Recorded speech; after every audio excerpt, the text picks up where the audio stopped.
Dastyni, it's good to have you. Good to Thanks. It's have good to you. be here. So tell us a little bit about yourself. What is some of the experience you've had in relation to, I guess, AI in general? All right. Well, I'm an assistant professor at the Computer and Information Science Department. Mm. My research area is computer science education with a focus on metacognition, self-regulation, and problem solving. And that's really where AI starts to come in, Mm. which is how are we learning computer science, solving problems with AI, and specifically computer science and writing code. Yeah. And how do we create solutions with AI? And that's kind of why I'm here.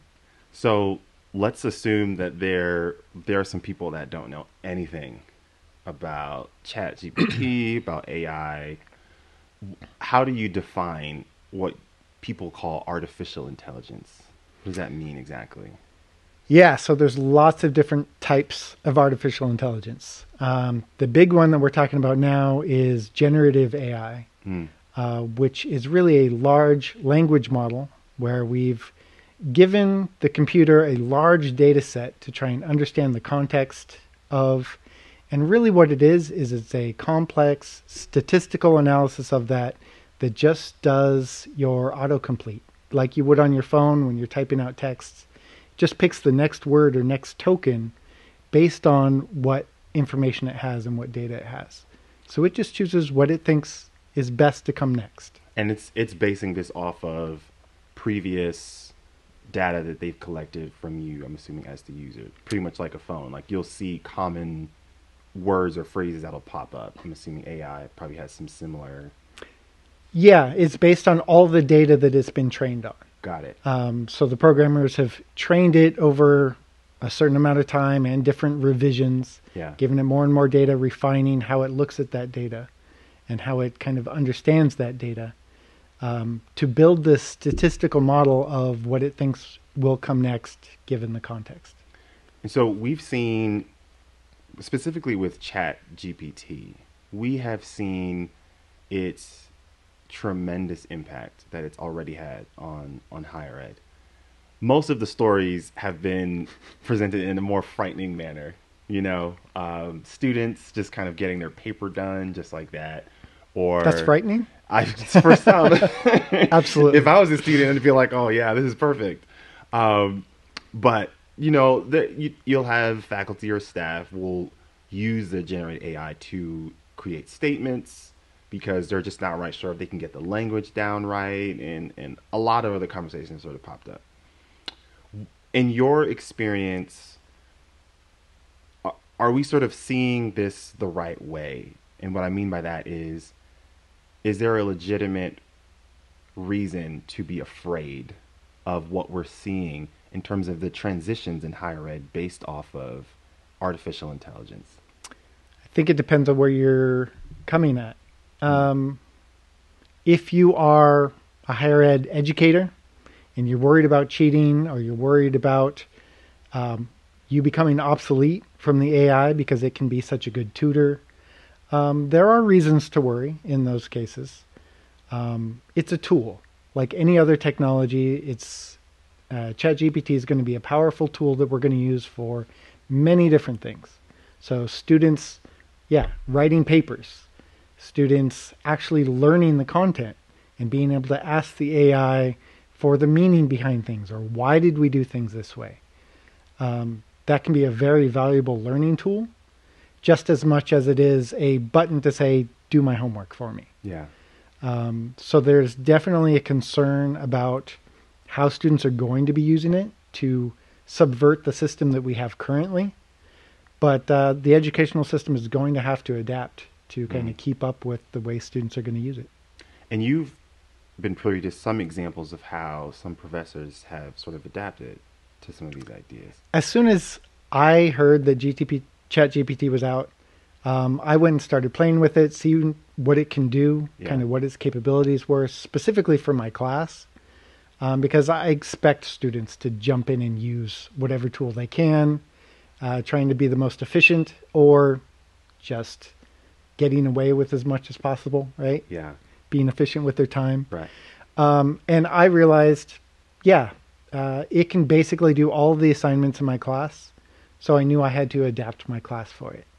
So I now encourage students to use it to do their assignments. And the assignments are ways for them to learn the content and interact with the AI and try to understand what they're trying to get out of the assignment. And then I have an assessment each week on the previous week's content. So the AI becomes a tutor and a learning tool rather than I did my homework using AI. Because I don't reward them with points for the class for turning in their assignment, but instead they are graded on what they learned from it. Yeah. I don't care how they learned it, as long as they learned it. This sort of brings up some of the conversations that I've seen most people have.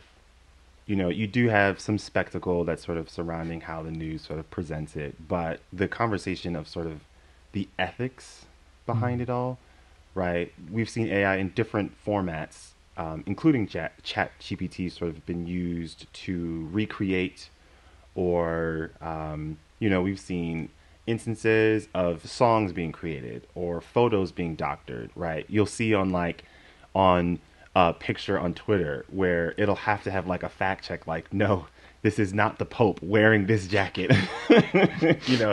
And so there are issues of things like copyright or the ownership of a lot of their IPs. Where do you think is the right place to sort of start when it comes to this conversation? Because a lot of what I'm hearing from people is that should this be regulated? And if so, like, how do you do that? Because it's not a person. It's, it's like technology. You're throwing me these hard questions. This gets into all sorts of law and everything. Like, computers or non-people cannot even hold a copyright. But I think the question you're getting at is, where is this content coming from that it's pulling from to generate? ChatGPT is one thing. It's pulling from that language database that it's been trained on. But AIs like Midjourney, which are recreating, or not recreating, but they are generating images from their previous training of images. But they have to have been fed those images in order to deconstruct and use them to reconstruct completely new images. And there's a lot of questions around copyright. There's lawsuits going on right now about how are we going to handle who has access to what and why. Can we think of it as just an individual artist that's going and looking at a bunch of art and then creating something from their experience? You can look at a painting and repaint it, and as long as you're not claiming that, oh yeah, this is an original artwork of yours, but this was your artwork. Or if you look at that, get inspiration and create something new, you can claim that as yours.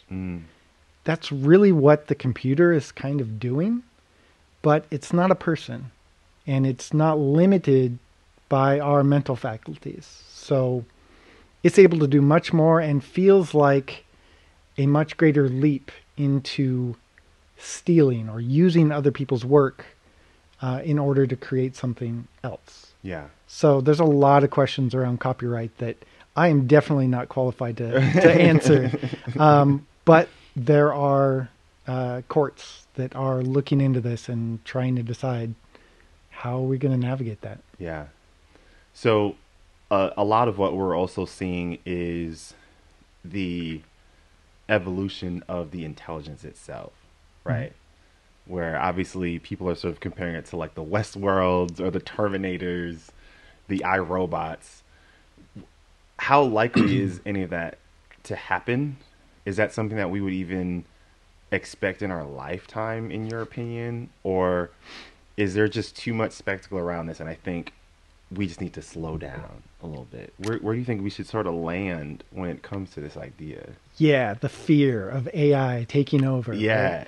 I tell all my students that we are in the first chapter of pretty much every futuristic dystopian movie, story, book that we've had. We're in the first chapter, and we don't know where it's going to go yet. I think there is cause for concern. We have had enough popular cultural references that people are aware that we've gone through this thought process of where might this go, right? So we are aware that there are dangers, which is great. As to the probability of it happening, there's a stat that 50% of AI researchers say there's about a 10% chance of the human race kind of going by the wayside because of AI. I don't know where I fall into that, but that is AI researchers. So there is some cause for concern. As far as my belief, it's a tool. It's growing exponentially fast. It is not intelligent as of yet. It understands some context and, again, does some statistical analysis of what should come next, and that's what it's generating. But the way we're starting to use it is having like Auto GPT, where you have two different agents that are talking back and forth to each other, trying to develop something, or allowing the AI to start evaluating and improving its own code and enacting things in the world. These all come with concerns, especially when it can start improving itself. Right. Because these large language models, the benefit is that the computer can see connections that it's really hard for humans to. So if it can see these connections, make more connections with their code, how to make it more efficient, smarter, how to analyze or answer things in a way that's different than the way that a human would, we don't know where it's going to go. So there is definitely some concern. There's some people thinking about that. OpenAI, the company that runs ChatGPT, they have kind of an ethics and a moderation AI that's working too. They have some people working on the ethics, but I think not enough. There's definitely an arms race between the AIs that are out there right now and the companies that are driving them. Right. So there's some concern. There's also some foundations. AI for Good is one of them that really wants to bring in those concerns into the conversation, start thinking about policy, because people definitely are thinking about, can we regulate this? How do we regulate it? Yeah. There's a lot of questions. This makes me wonder. This is, I guess, more of the philosophical one. You know, when we think about like the advancement of technology and how in some ways it's been a tremendous benefit for mankind in general. But there are times where I do hear people pose the question of, should we pause in the pursuit of a particular direction because this may not benefit mankind in the way that we might think it might? And it's hard for me to not hear what's happening with ChatGPT and with AI and make the connection to that sentiment, you know? Absolutely. If you look at social media, bringing people together, right? How much has that changed the world, right? For the better or the worse. Yeah. Like, there's both sides.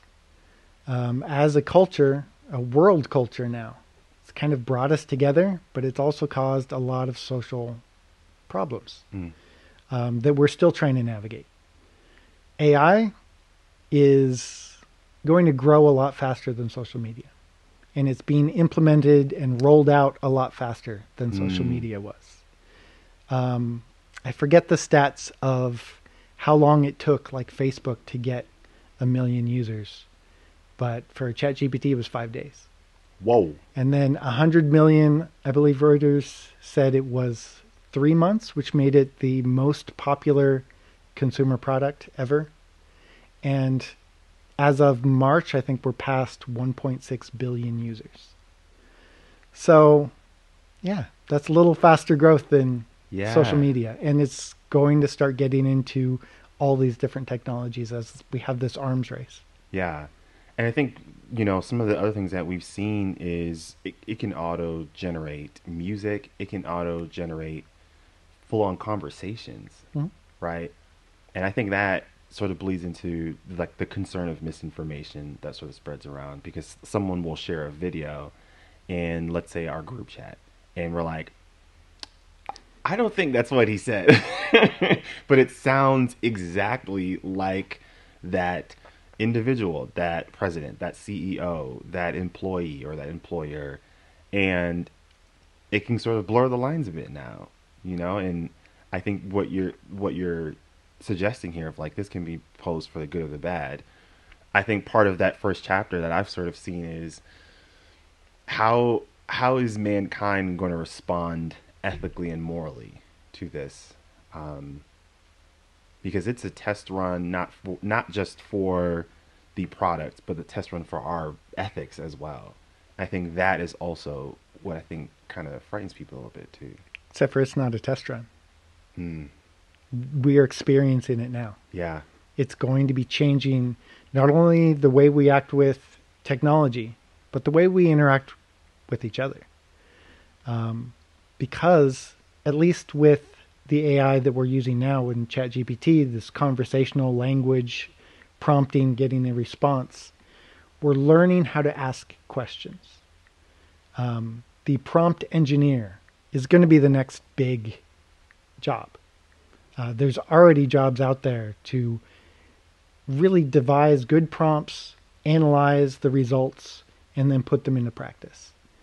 But as we learn how to interact with this AI, again, it's a language model, so it's fuzzy, right? It's not an exact thing. And we can go back and forth and have a conversation with this AI to gain some understanding. How does that change how we're then training ourselves to interact with each other?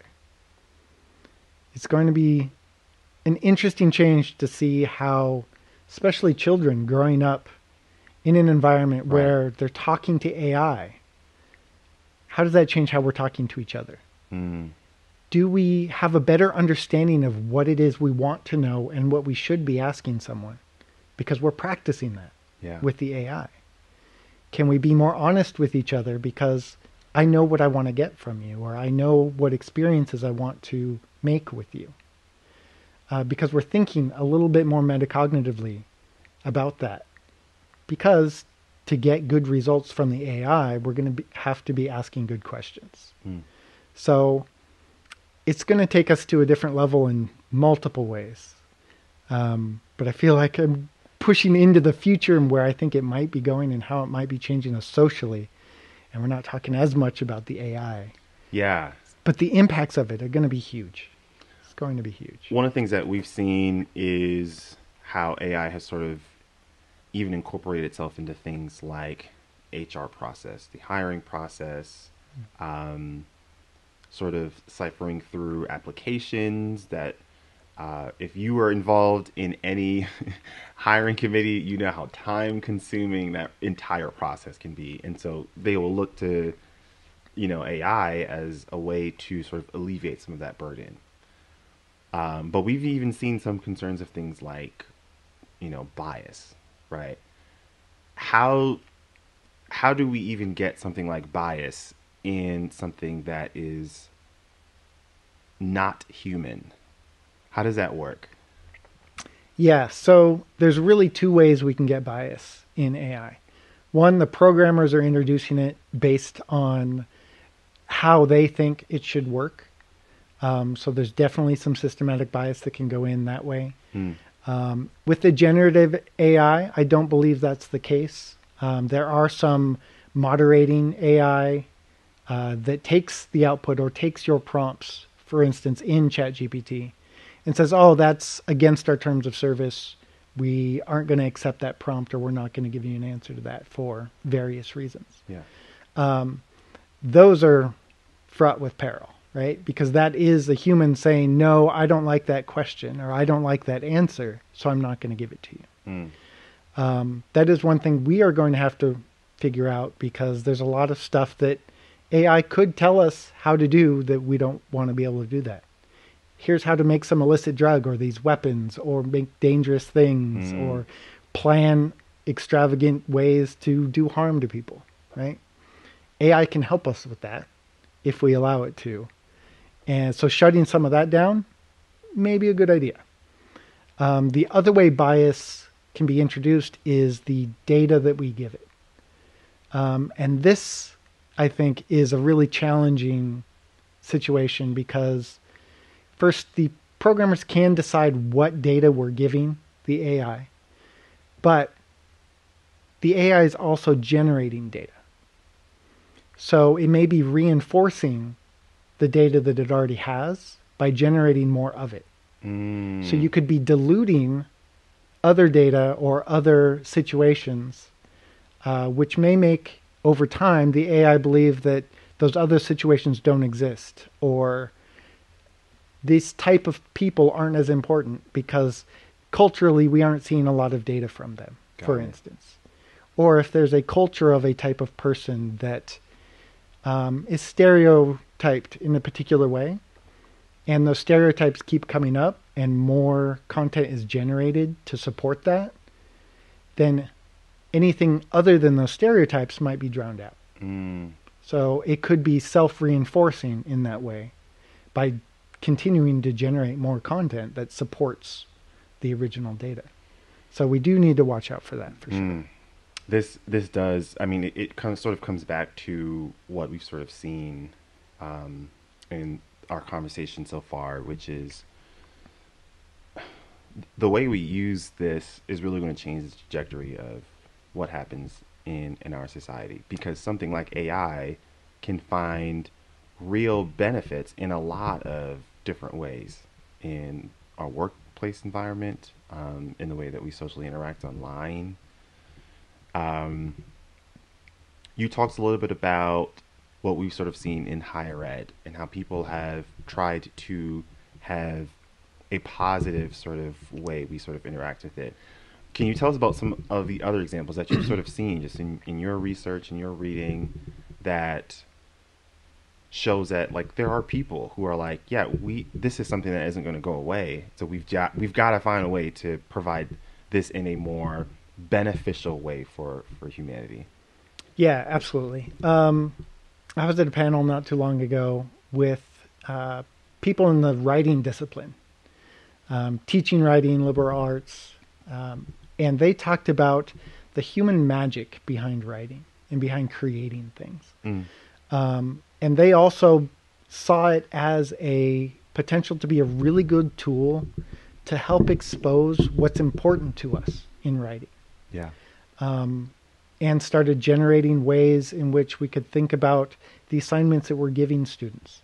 If an AI can just plop something out, is that really valuable to be asking our students to do? Is that really what we want our students to be doing, to generate a bibliography? Is that the important part? Or is there something else in there that is the important lesson that we want to get from writing, to get from analyzing stories? Rather than, here's a summary, of this story, of this book. How about analyzing it from your specific perspective? Or using some empathy to be able to reach other people's scenarios so they can see your point of view. AI is not going to be able to do that, but it can help you think about and write and be a brainstorming tool, someone to bounce ideas off of in order to dive deep into your writing. Yeah. And as we move forward, different disciplines are going to tailor different AIs for their domain. So researchers will be able to have AI that will help them cite a bunch of papers or identify the seminal work in an area, and help them do work in that area by having all that knowledge that they don't have to go digging for. Because normally you have to be well-read, keep this bibliography, understand who the premier authors are, who's doing work in the area. AI can help with that, and can point you in the correct directions, and then you can decide what to do with that. So some people in higher ed do see it as a tool and are optimistic about how to use it, or at least accept that it's not going away, and we need to change how we are educating our students because they're going to be using it. Yeah. I remember hearing some conversations about, let's say people in like law firms. A lot of paperwork is done. And there was that fear of it'll remove jobs, right? And one perspective that I thought was interesting, how they framed the question of, no, it won't be a matter of AI versus a lawyer per se, but it would be lawyers with AIs would be taking over more of that job field in comparison to lawyers that chose to not work with AI. And they explain how even something like that, that's going to lead to different types of jobs.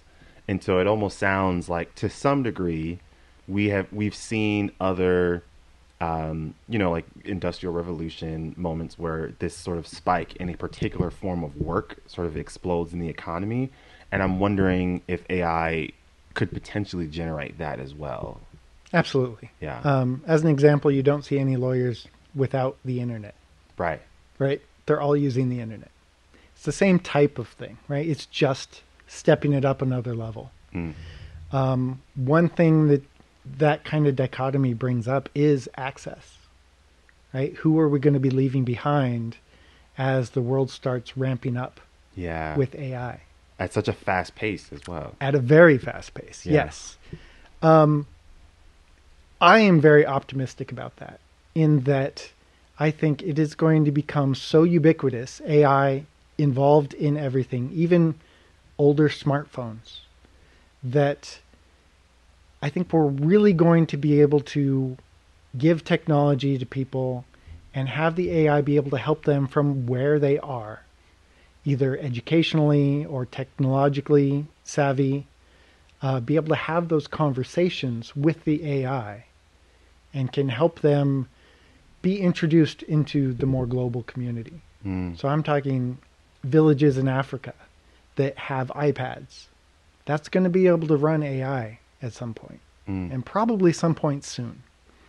They've already started putting chat into Snapchat. There's a chat person that apparently you can't get rid of quite yet, and is just always there to talk to you. And it's not a ChatGPT, so it doesn't have all that same functionality, but we're seeing those little bits of AI being put into technology that you're holding in your hand wherever you go.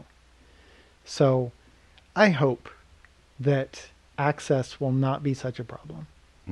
Because there obviously is the question of, there are these 3 companies that are really pushing this AI and all trying to get the best AI into their products, probably for commercial profit, right? OpenAI, the company that started ChatGPT, started as open source, nonprofit, and is now backed by Microsoft very heavily. And so there is worry that the elites will be able to control this massive AI. And they're the ones that have access to all the data also. So to train and to create AIs that are more intelligent or just have access to more. But there are smaller AIs that you can install on your laptop, on your hardware, and eventually will be able to be on your phone.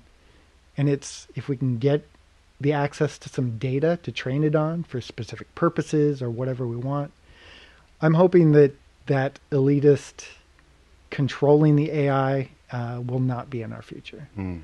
It's kind of out there for everybody already. Lots of people playing with it. There is still some gateways, but I hope that there will be a much more open AI in the future. Yeah.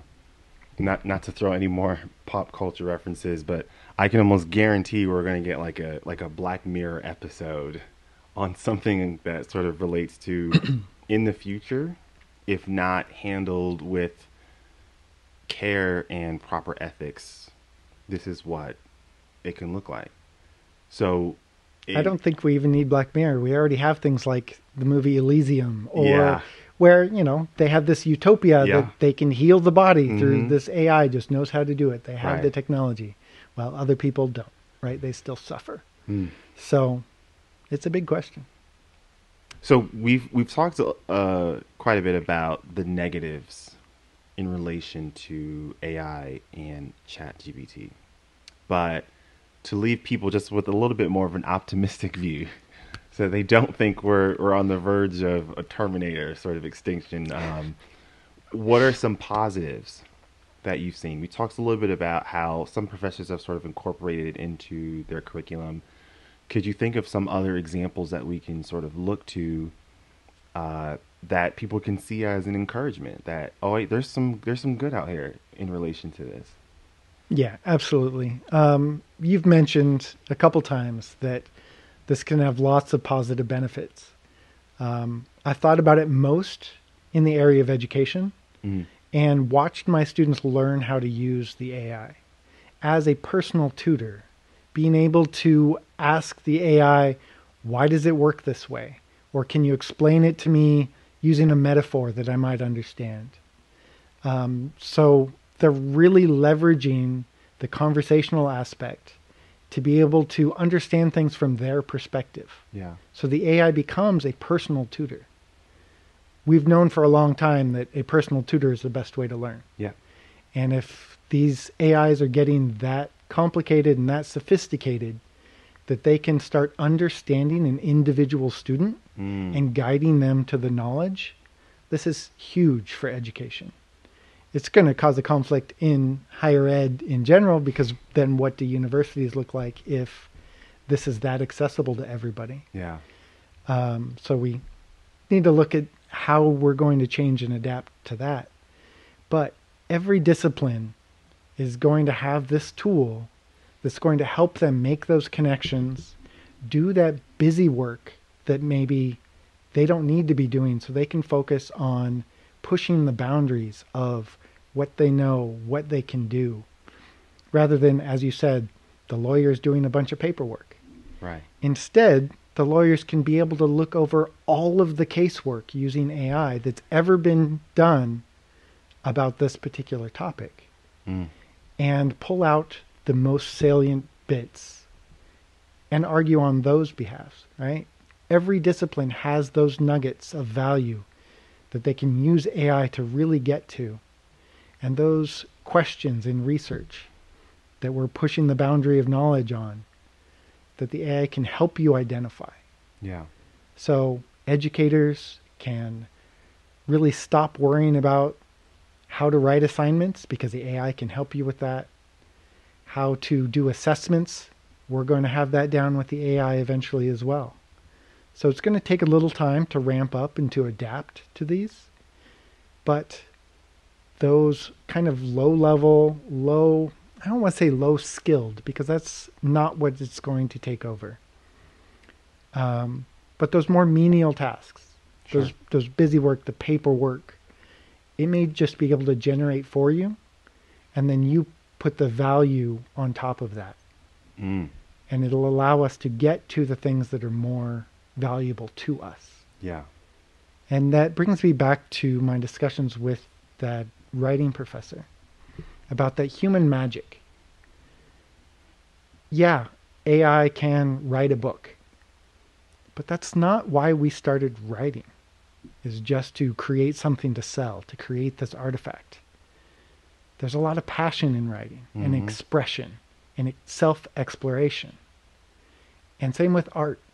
Yeah, AI can generate art, and maybe it's an image we want for our website. But it's not the expression of creating that art. And this may allow us to create the things that we need to create the artifacts for, and allow us to get to the passion of living Yeah. and understanding what it is to be human versus just to be something that produces. I'm thinking, you had me starting to think about, I think of some of like the systems in our country that are so backlogged because of just the lack of manpower that they don't have to process all of these applications. People wanting to get a visa that applied 20, 30 years ago, that like they're not denied, but they just haven't even gotten to your application yet.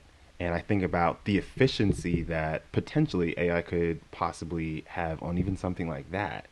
Or the criminal justice field. You've got public defenders that are like trying to handle 20, 30 different cases, and they're not allowed to give their full self into one particular client because paperwork just constantly all the time. This could potentially alleviate a lot of the minuscule tasks that create large burdens for some of these structures that we have in place in our society. Absolutely. And you don't have to fully give those tasks over to AI, right? Yeah. You can use AI to do that paperwork, to do the scheduling, to deal with the logistics. And you can focus on what's actually important in the job. Right. Right? Your schedule can just be made for you. And when things change, when someone gets sick, it just updates the schedule. Yeah. So you know when to be there with the data that you've thought about because you've had time to think about it. You've had time to speak with your client. You've had time to look over the applications because they've been weeded out.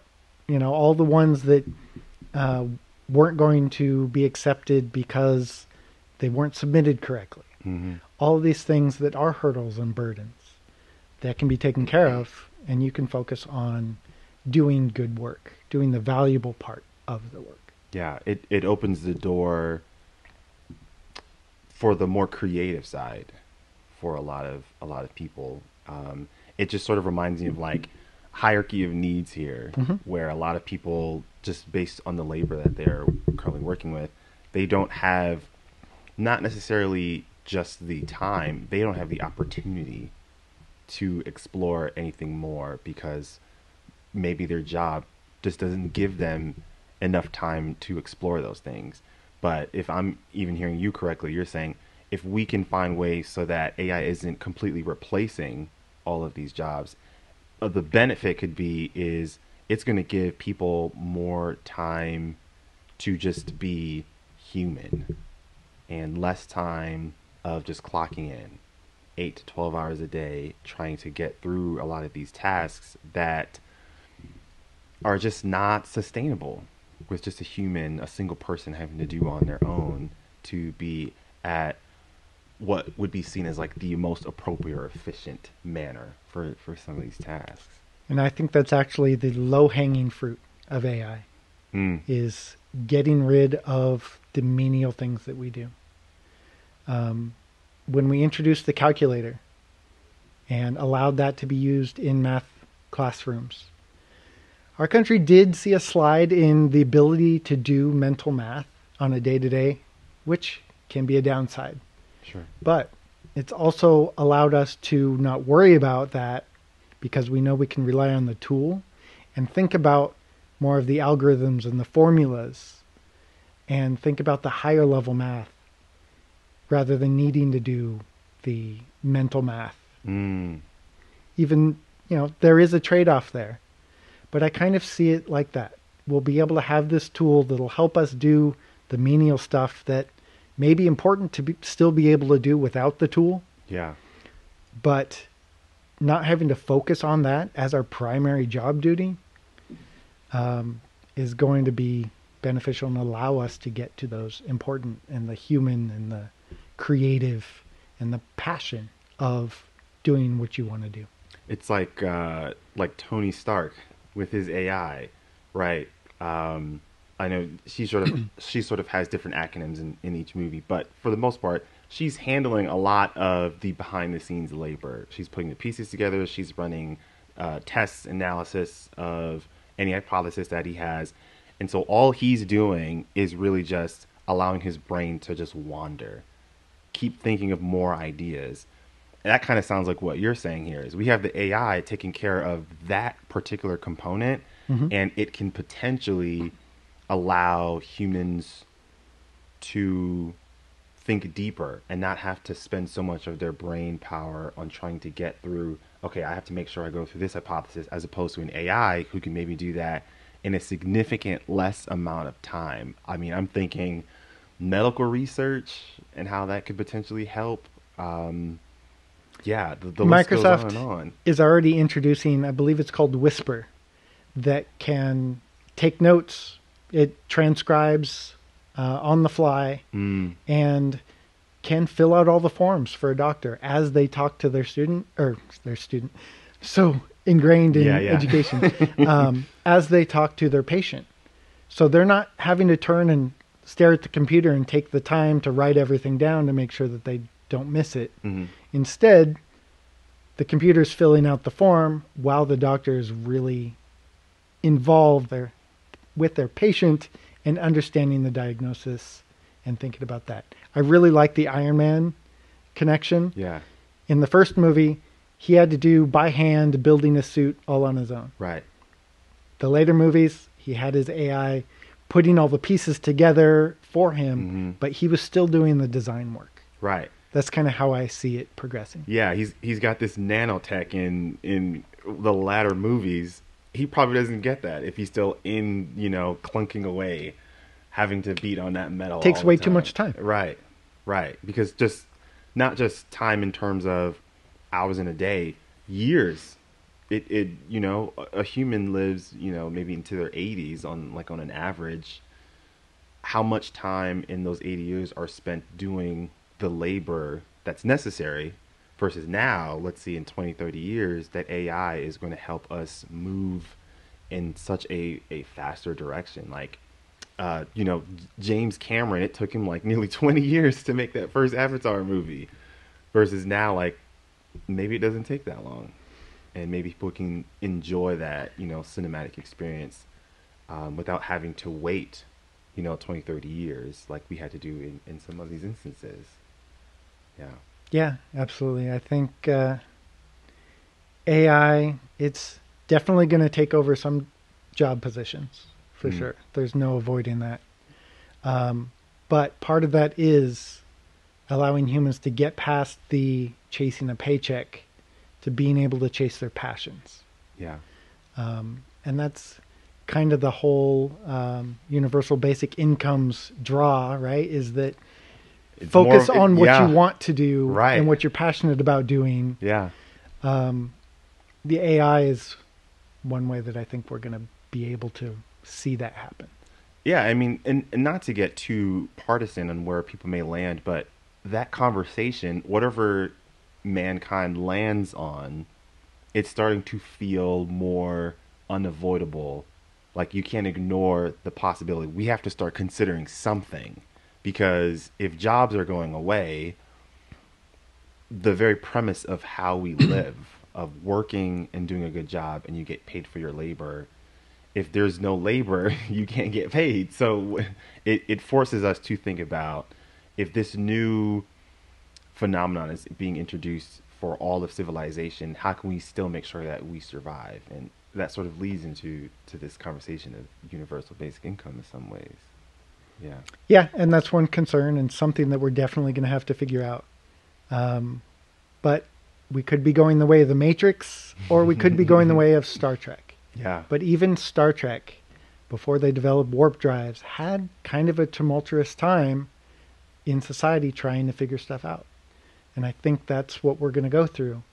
And there's going to be a lot of turnover, a lot of turmoil, figuring out how to deal with this AI, how much we're going to allow it to run things, how we're going to use it, being so excited about what it can produce for us and how much further it can advance us as a society, as a people. But there's so many unknowns. This is the edge of our knowledge and experience, and it's going to just push us further. So every barrier brings us to new opportunities.